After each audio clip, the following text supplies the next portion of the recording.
Hello guys, আমার দাদা দেখো কার্টুন বানাচ্ছে। কার্টুনটা কতটা হয়ে গিয়েছে হচ্ছে দেখো। আসছে লাফাচ্ছে, পারতেই পারছে না, আবার লাফালো পারতেই পারছে না, আবার লাফালো পারতেই পারছে না।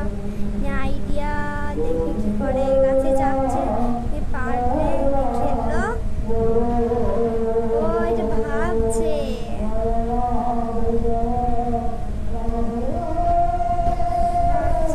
তারপর আর বানাইনি, আবার পরের ভিডিওতে দেখতে পাবে। ব্যায়াম করে দিচ্ছে, আবার আসতে শুরু করছে। আমাদের এখানে 24 পর হচ্ছে, ওই জন্য সাউন্ডটা ভালো করে শোনা যাচ্ছে না। 24 পরের পর ভালো শোনা যাবে।